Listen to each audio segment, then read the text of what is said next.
Hello and welcome to How to Deal When the Shit Gets Real podcast. I'm Rietta, and today I'm joined by Lindy. So, Lindy, how do you deal when the shit gets real? Or just tell us a little bit about yourself.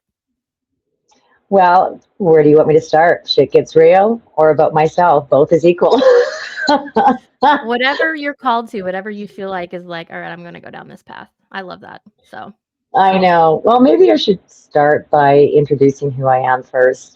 yeah, First of all, thanks so much for having me on your podcast. This is just amazing. my pleasure. I'm It's such so a happy to pleasure. have you here. Yeah, well, okay. So my name is Lindi Edge, and I am a licensed journeyman hairstylist with over 30 years in the beauty and film industry and working in hair, makeup, and practical effects. Um, and I do still take on film projects and when they call, um, even though I'm in a rural area now, but it feels really good. I'm still in my province and I love it. But beyond the artistry, my work has always been about people for years, and whether it's behind a chair or on set, I've held a space for real conversation, and that's what I love the most. And a lot of people don't always have a place to really, talk real shit if you want Yeah, to get real, right? But I'm also a professional MC for the Taboo Show here in Canada. I love And that. yeah, so you're going to have to check that out. I'll tell you a little bit about that as we get further Yes. on. But so it's where I host, I engage with audiences and create that dialogue and relationships, intimacy, communication, and self awareness. And today, like I love this whole aspect of entering in the relationship coaching realm. And this arena has just broadened so much for me. And so I coach on intimacy. That's what I specialize in, and connection. So, and I'm also the host of Forbidden Conversations. So that's kind of fun. But we kind of put that on the back burner for a little while. And because when shit did get real, and we had to put it on the back burner for about a year. So we'll get to that in 2026 here. I love how you Yeah. said you weren't just a relationship coach, but like intimacy, because I don't think Yeah. intimacy is talked about enough. People still get very uncomfortable talking openly about sex and intimacy. So Yeah. I really like that you made sure that was a point that you made that you talk about that. Yes, I think it's extremely important. Extremely important. Yes. What got you passionate about talking about intimacy? Because I can't imagine that's just something they're just like, I'm gonna just start talking about intimacy one day. Well, it's funny that you say that because I think that, okay, so being in the taboo industry, first and foremost, there's intimacy everywhere, but it's a relationship. And I really just got addicted to the, and when I say addicted, I mean it in the most important way because you have to be addicted to people. You have to love people in order to have that relationship, and see, I think just people have been so misconstrued about what relationships are and intimacy and how to really connect. So the connectivity is extremely important. And I guess for me, it was just a very organic evolution, of everything. Being in the beauty and the film industry, for that many years. Um, I think, especially being a stylist behind a chair, there's something deeper that happens, when someone sits in your chair, it's an intimate moment, right? And also, you have to be able to have that person trust you. So, when that actually happens, that intimacy really forms that bond, especially between a hairstylist and a makeup artist and your client. It's like a rule that, nothing goes beyond the chair, right? Type of thing.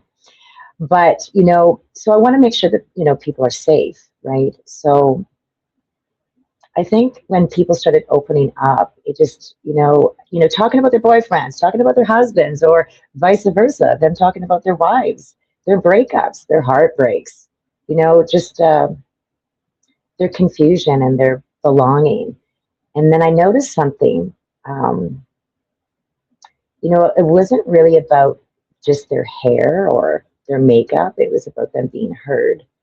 So that's when I became someone people trusted with their stories, and over time, I actually just realized that I wasn't just changing how people looked anymore. I was actually holding a space for how they felt. So you almost accidentally became a relationship coach. Yeah, yeah, I think so. And I think with that being said, like I said, that turning point actually began when I started really honing in on my MC role of the Taboo Show. Not only on the stage, hosting and interacting with the audience, but asking questions, getting more personal, getting down into the audience and interviewing them. And so when they responded, it was like, you know, I leaned in, they leaned in, the audience leaned in, and then we went live on Facebook quite a bit, and but it's they wanted to talk about the things that normally is not said. So, and I want to say out loud too, because everything is hidden behind closed doors, including intimacy and taboo subjects.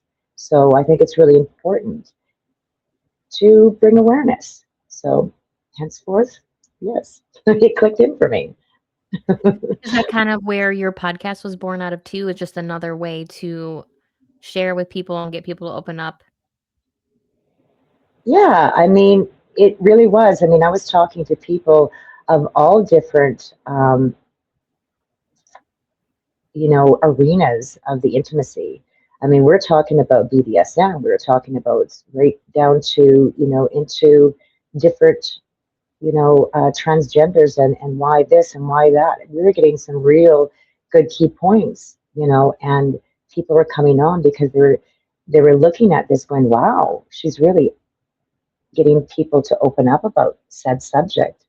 And people were learning about that arena that they were in, which I found quite profound. I think Yes. that's where you and I really connect, and I noticed that too when we first connected on TikTok, is we're both trying to create a space for people to talk about things that maybe aren't necessarily talked about and to let people know Yeah, that they're not alone.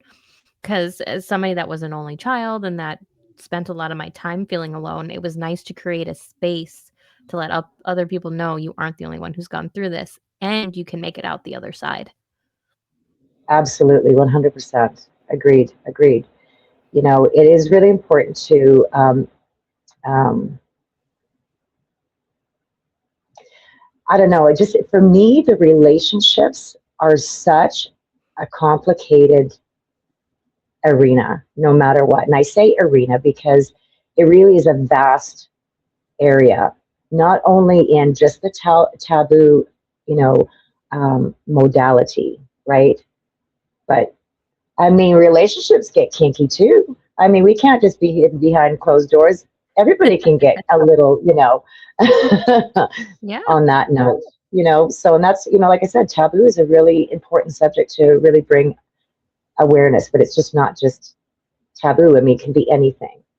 right. So, Yeah. Yeah. yeah, yeah.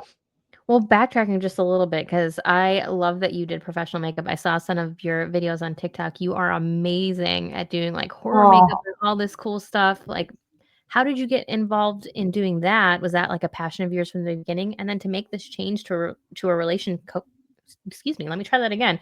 Make a change to a relationship coach. How did you make such a dramatic shift? well, that's really interesting that you say that because so I was involved with makeup, I think, as early as 5 years of age. Just remember my mom, we were camping, and I remember looking into, we went to this campsite. It was called Greenwater. And anybody in Canada and Saskatchewan that knows where Greenwater is, and you know what I'm talking about. But I was 5 years old. I was 5 years old, and I was looking at this beautiful, beautiful woman, and she had curly hair. I have curly hair too. I was just, like I said, just a little, little knee high to the grasshopper here, and I looked up at her, and I went, "Oh my God, she's just beautiful. I mean, just stunning." And so my mother was in the shower and she says, "Now, Lindy, don't go anywhere. Just stand right over here." So I was by the, area, and I was just kind of looking at her, having my elbow leaned up against the actual little, you know, area that they had here by the sink. And I just thought, wow. And I was asking her questions, and she thought that I was such an insightful child at that age. And then when my mother came out, she says, "I think this one's going to be a makeup artist." I think, she wasn't a hairdresser. She wasn't a makeup artist. She was just very, she paid close attention to her looks, even at the lake, you know. So, anyways, moving forward, that was my first introduction. And so as I, got further into being a young little lady in elementary school and going into junior high and high school, I became a part of the drama and just began that aspect and was doing makeup on my friends, going out. We would go to the arcade, for heaven's sakes, back in those days. And we would all get pretty for the boys, and I would do everybody's makeup, and their hair. And so anyways, let's just say we're here right now, but it's been a passion of mine, I guess, for a long time. But the actual practical effects aspect happened when I was a teenager. And I what happened? Something to do with a bruise. I'm not exactly knowing how it happened, but I was going to fool my mom that I got really hurt or injured or something like that. So I took her, blue eyeshadow back in those days, and I took some of this other stuff, eyeshadow, and I just pooled it all together as what a bruise would look like. And I think I just became very knowledgeable about what bruises were back then. So that was my first introduction of how that actually happened. And then, well, the rest is history. Drama, film industry, and I would say since 1990, when it became, I guess, the conception of the film industry in Saskatchewan, is when I got my first start as being a daily, an assistant. No, it was a daily first, then an assistant, then a first assistant, and then I became a key makeup artist and a key hairstylist. So, and then 3 decades later, here we are. That's so awesome. Have you done anything that we would know? Well, actually, the best way to put that would be to go on IMDb, the International Movie Database. Yes. And there's probably a lot of things on there that I work with Versa Films, which they are an incredible production company out of Saskatoon, Saskatchewan, actually. And we're all very close knit because all our cities and little rural areas were all very close knit. And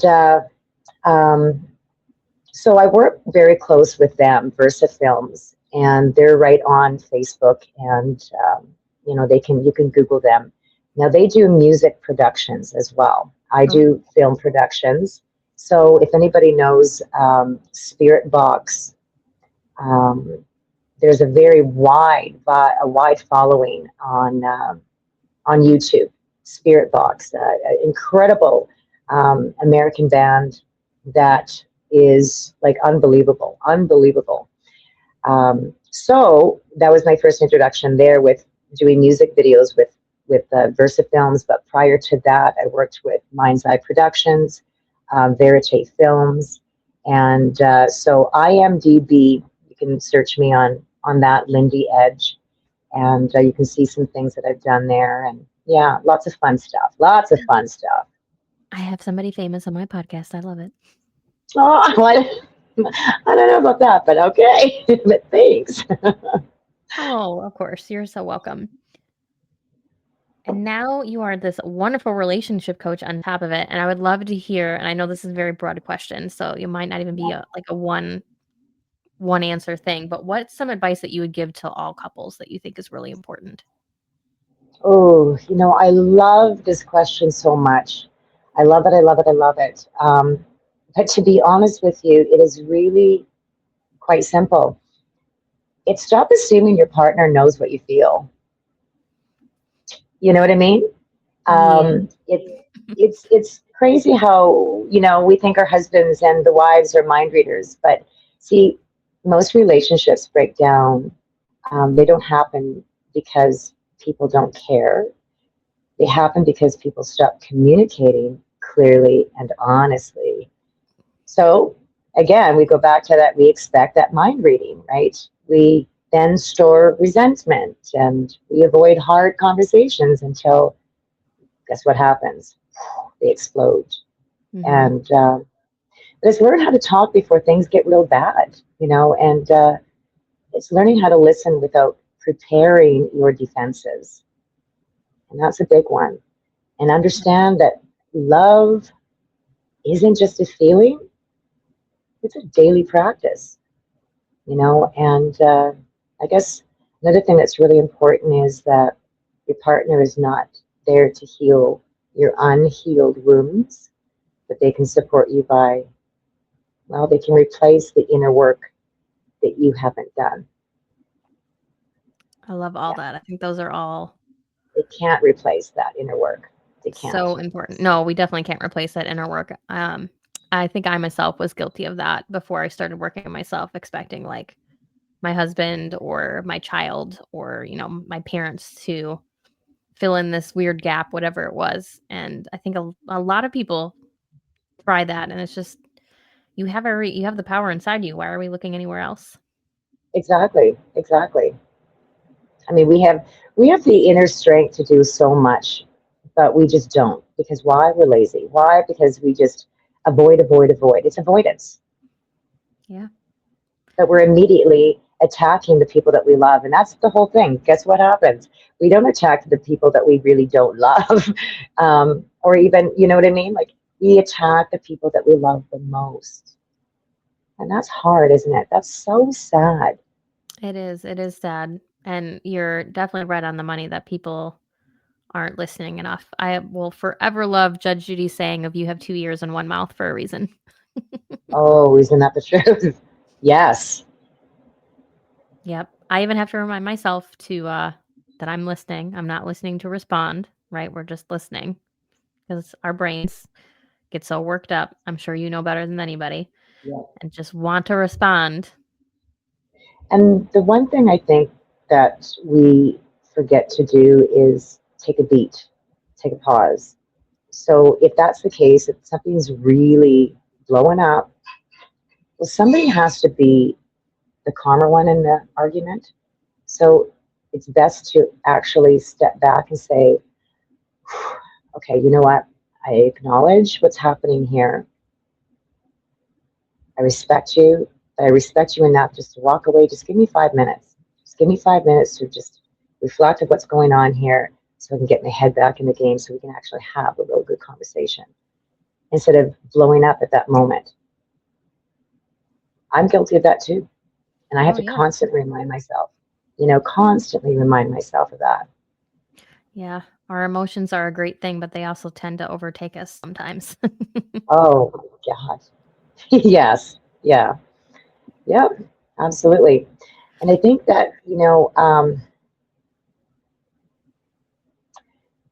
I'm going to go into this because I think Please. one of the biggest lessons that I've learned is that love doesn't fail, right? Again, it's the communication. Um, See, we often repeat what's familiar, not what's healthy. And many people think that we're choosing partners based on chemistry, but guess what's happening here? We're actually choosing based on unresolved wounds. Did you know that? That doesn't surprise me. Right? Hmm. Love requires a lot of courage. Relationship requires a lot of courage. Courage to be actually honest with ourselves. And if our partners are going to be our life partners, then that's a big thing that we have to be honest with them right from the get go. Yeah. I have to apologize. My dog is decided to scratch Oh, and it's splash fine. up the carpet. I apologize. Oh, you're fine. And you made a great point. I think a lot of people just kind of expect love and relationships to be easy, and it's not easy. Something I remember my dad always telling me is anything that's worthwhile is not easy. Oh, isn't that the truth? Yeah. Yeah. I mean, Did you also know that you can still really love a person so deeply and still recognize that they're actually not your person? That's true. And that's where things actually, get a bit disheveled. It's really interesting how people still stay in a relationship for so long. But I mean, I don't want to really get off topic too completely, but I want to just share that I have a passion for people who stay in certain unkind relationships, but they still think that that's their person. And they have to also know their worth. Their worth inside really, really, really means so much that they can't find it. They actually can't find it. So they repeat same measures over and over and over again. So, I mean, you can love deeply and still recognize that they're not your person. Absolutely. And I'm actually going to have you backtrack and just kind of repeat that one more time because I don't know if you noticed, but the internet or something did something crazy. So I'm so sorry. But can you just say that Oh, part one no more time? worries. No worries. Um, so, and maybe the hardest lesson of all is you can love someone so deeply and still recognize they are not your person. That's probably really hard too because, like you said, you want to love them. You probably even want to be with them, but having to let that go, ooh, that's got to be hard. And I don't know if this was actually repeated or if you're going to do this in the editing aspect, but I mean, going back to old wounds, right? People stay where they're wounded and they attract those people, going back to what we had said earlier. Yeah. But, and I have a special little bit of a little place here for people that stay in those unkind relationships where that person, that individual, and I'm not saying man or woman, I'm saying that individual doesn't know how to go further, to move forward or to understand who they are. Their wound Mm-hmm. is so great that they stay and stay and stay, but then they repeat. So what's happening? They're re-victimizing themselves. Yes. Ooh, that's hard. Um, Yeah.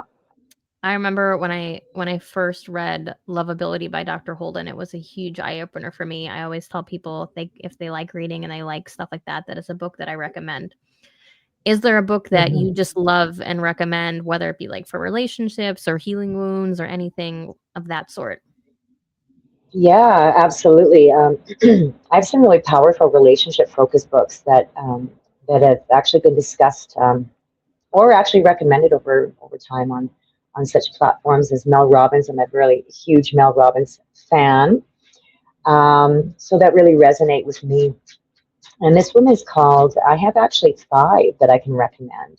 Please, I love Um, books. yes, this was called "Attached" by Amir Levine and Rachel Heller. So this book actually breaks down attachment styles in a very accessible way. So Love it that. helps people understand. Yeah. So it helps people understand, why they love the way they do, what we were talking about earlier, and why certain relationships feel addictive, right?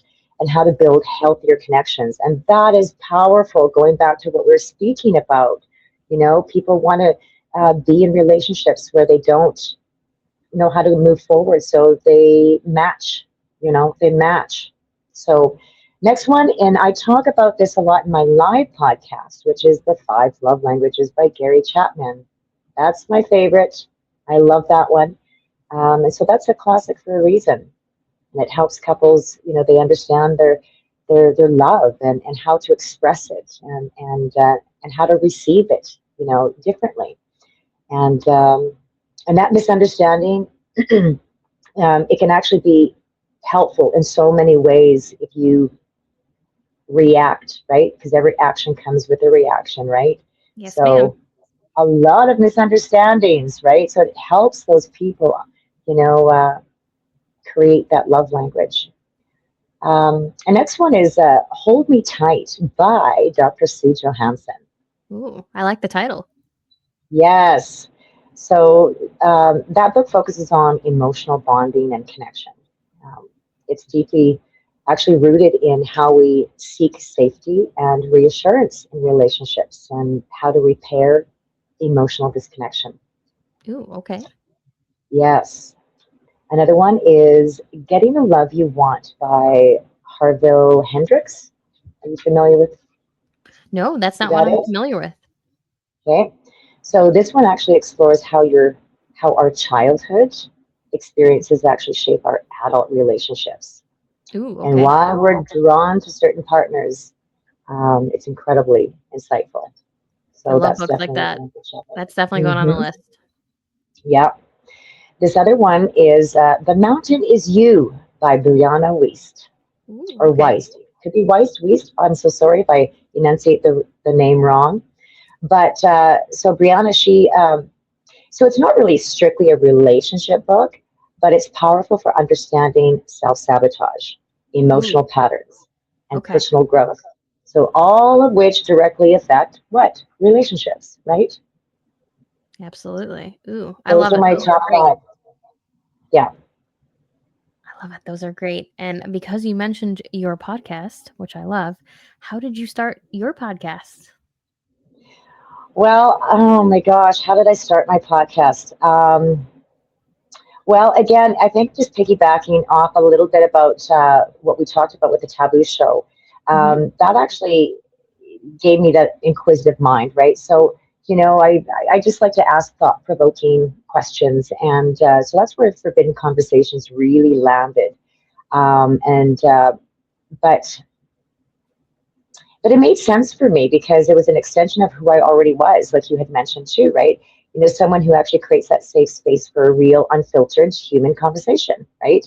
So Yes. that podcast actually gave me that freedom, that real freedom to go deeper, but also slower and more intentionally.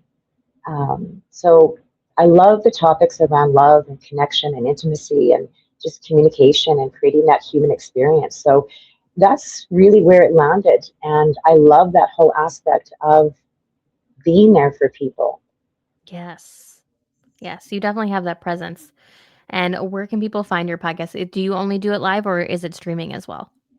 Well, right now, like the Forbidden Conversations with Lindi Edge Effects is kind of on the back burner right now, but we have 17 episodes. Sorry, 16 possibly. And that's on Spotify. Awesome. And but that's taken a back burner, and I'll tell you why briefly, just for the people that don't really understand why is she taking such a long break. My co-host at the time, both of us had some trauma in our personal lives.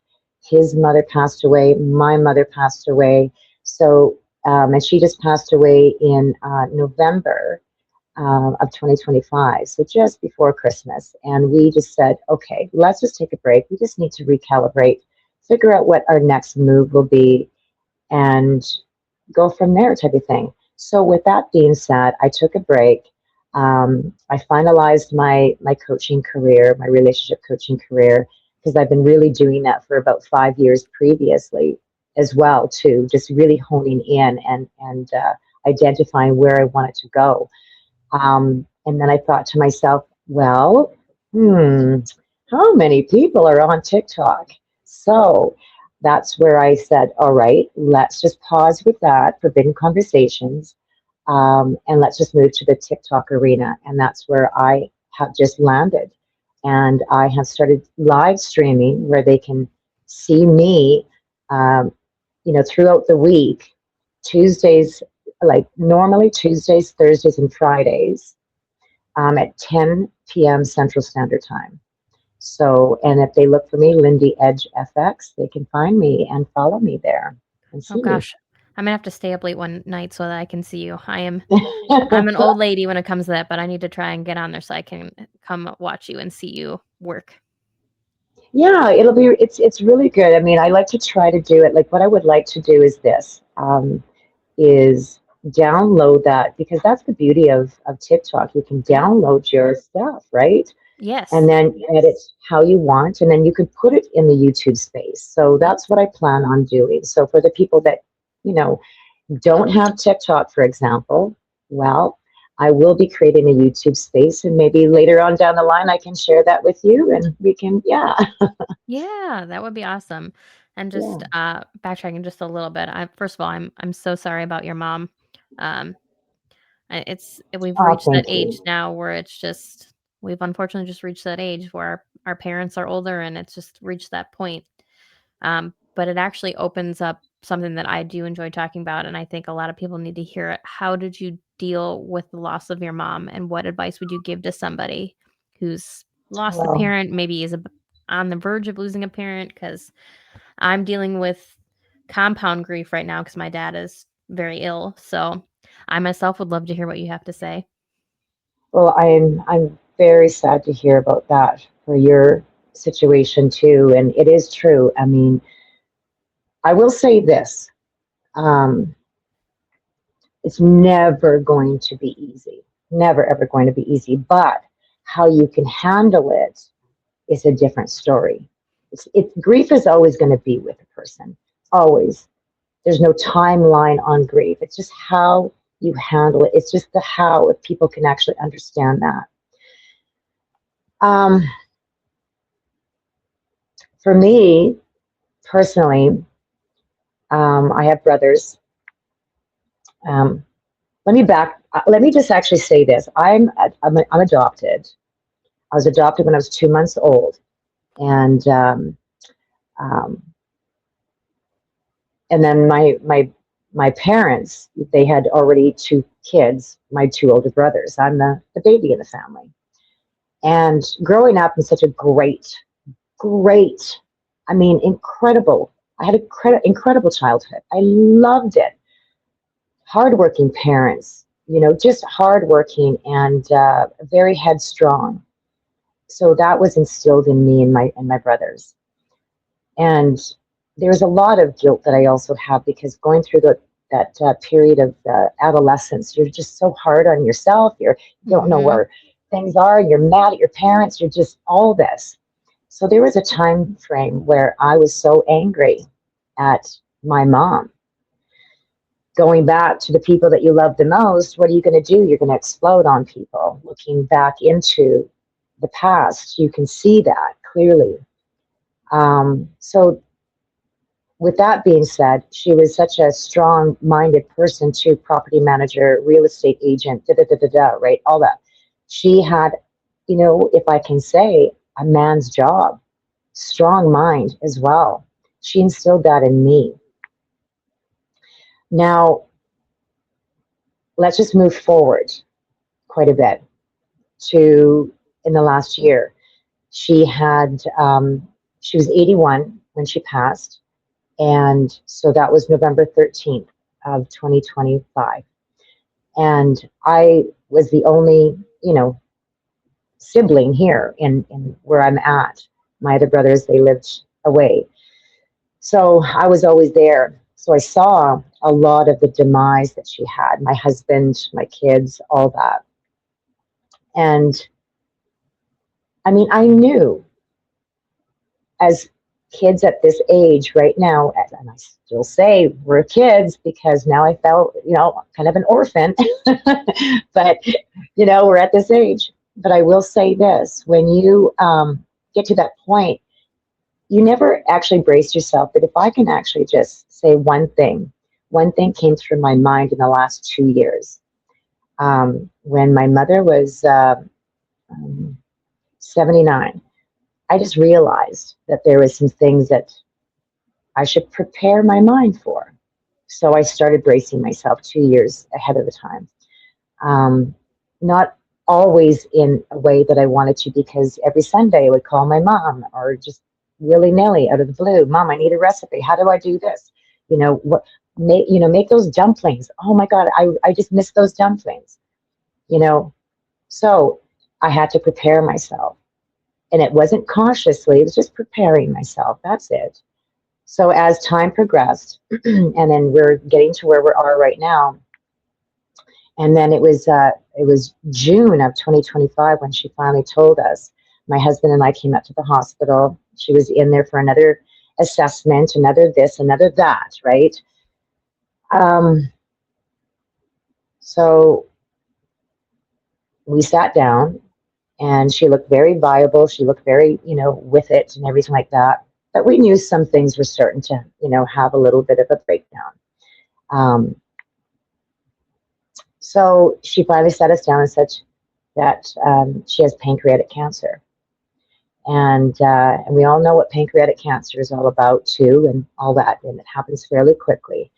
Um, so June, July, August, September, October, November.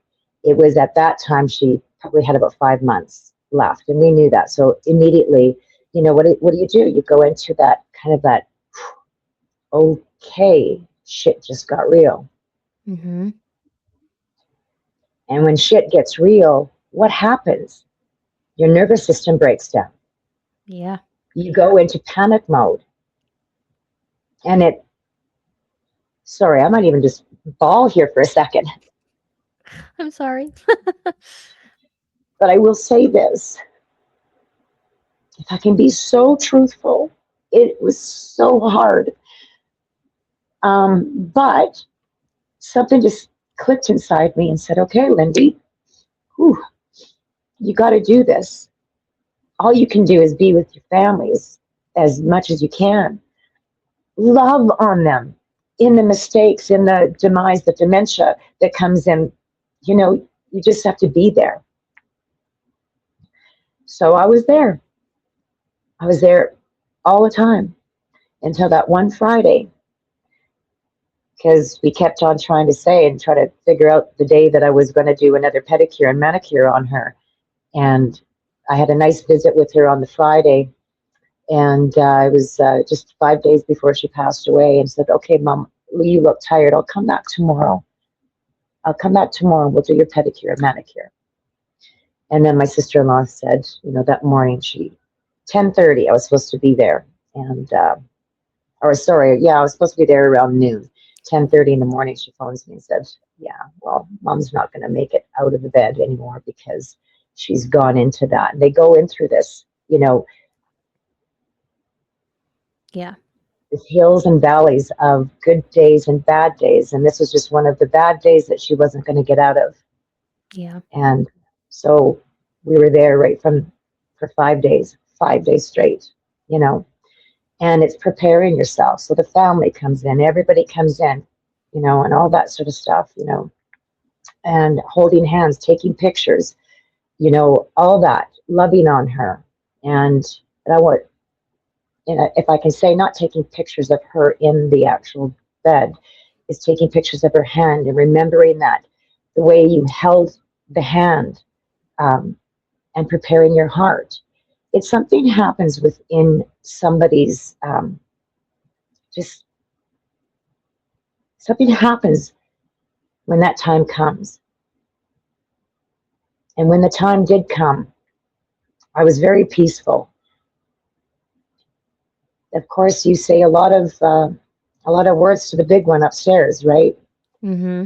And a lot of woulda, shoulda, couldas, right? Mm-hmm. A lot of forgiving yourself too from the past.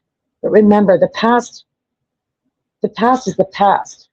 The present, that's why it's called a gift. It's because it's the present.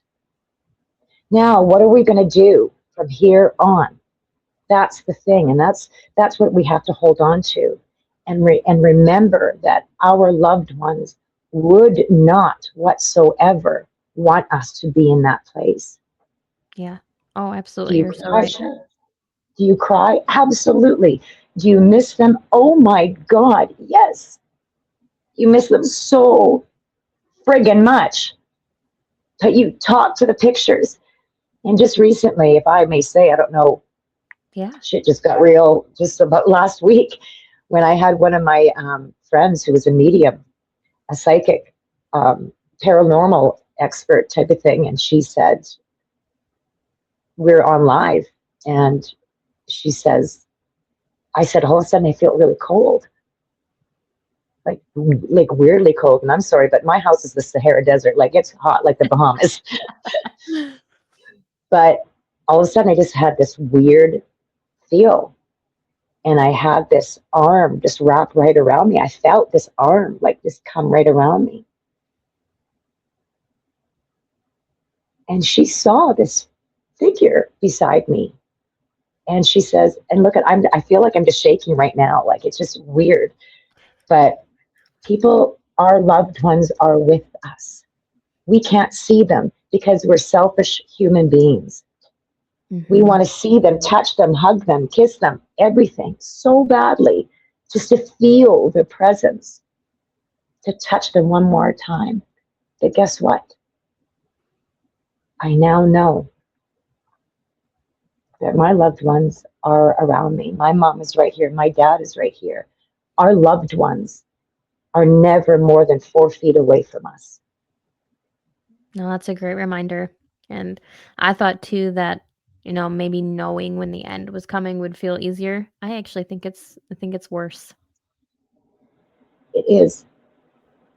There's going to be up and there's going to be extreme downs. Yep. And there's no way you have to go through that. You have to push through it. And even if it's second by second, I had to break it down second by second, millisecond by millisecond, because one um, emotion is going to, and you're going to go through these emotions. I mean, again, I'm still going through these emotions. Yeah. We all have to, and we all have to face it.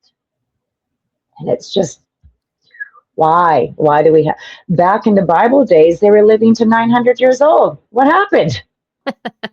Yeah, we need to figure that out. Somebody give us some answers here. Right? Oh, yeah. Yeah, So we've gone from love to grief, and I want to go back to love just for a second because we should end let's on do love. We that. started with love, we should end with love. So what has been some Let's of do your that. biggest lessons in love? Well, the lessons. Well, how about maybe I should just maybe start with this. I should say, when the whole I love what your title is. When shit gets real. Do you know what Mhm. that actually means? It's how people think relationships work. The way they work. It's very different from how they actually work. Oh, So when the okay. shit gets actually really real, what you're really facing isn't your partner. Guess what you're facing? You're facing your nervous system, your past wounds, your attachment styles, your expectations, and your fear of being hurt again. So, just to let you know about that, right? I love the fact that when shit gets real, we use it so often, right? Mhm. But most conflict isn't about what just happened. It's about what's the moment reminding you of, Ooh, right? okay. I like that. Right? So, and that's when relationships actually shut down a little tiny bit. We get, when things get hard, people usually go into one of really actually three modes: it's fight, flight, or freeze. Mhm. But when blowing up in a relationship, in any aspect of that, we have to remind ourselves again, love is real. You're here for a reason.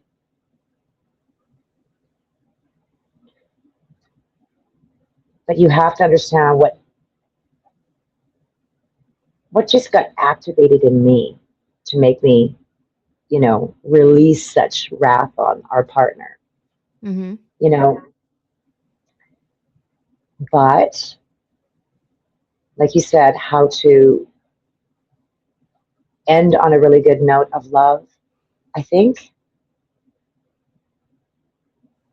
I think the most important thing I would say is love catches you for a reason. It blooms you. It flourishes you. It also grounds you in ways that we don't even realize. Aside from all the activation of this, that, and the third, we just have to remember why we love and who are we loving. Now, in cases of said certain issues in a relationship and you have to leave, then I encourage you to leave Mhm. if there's said situations. But do you mind if I actually do an exercise? No, not at all. Okay. So, and I actually did this specifically for your podcast. Let's do Yes. it. It's called When the Shit Gets Real Reset. Oh, okay. I love it. So, the one thing that I think that a simple exercise would be for your listeners would be is this. What am I actually afraid of right now? I mean, they can write this down. What am I afraid of right now? What story am I telling myself about this situation? Okay. And what do I need? Like, do I need reassurance? Do I need space, clarity, honesty? And how can I ask for that without attacking? So, I mean, this exercise is not about being perfect, it's about being conscious with your relationship. And that's going to allow you to love effectively too. If we just take a beat and just ask ourselves those four questions, and also realizing what love language you should actually react to is really important. And if there's anything, just to go back to what you had said, if I've learned anything, love lessons, the most powerful thing that you can do for yourself, oof, is knowing how to love properly, the right language. And that's where those five love languages come in. Yeah. Super important. And I think you did kind of touch on this already, but just for any of our single folks out there that are still looking for love, what would you tell them? I would say don't hurry too quick. Be People are too pushy.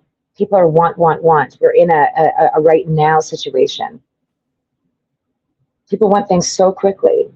I mean, look at what's happening. There's so many things out there. I'm not going to name the actual dating apps out there, but we can see what's out there. I think people are too quick. Take time. Whatever happened to, I'm not saying I'm old fashioned, but whatever happened to like those courting days where you took some time, like, months. But that also means not also going elsewhere because of that quickness that you want. Taking time to understand the other person, not just turning the page really quick. Taking the time to understand, almost, it's like going for an interview, right? Going for an interview is the same thing as dating. You want to ask questions, ask the right questions. Go back into the time, like, so, what brought you here? I don't know, like, just talk about some real good issues as well. Get to the heart of things. Take time is the most important thing that I would say. And don't hurry too quick. Well, I think that is perfect. Thank you so, so much for being here, Lindy. Thank you so much for having me. And this is how to deal when the shit gets real, guys. I will see you all next episode.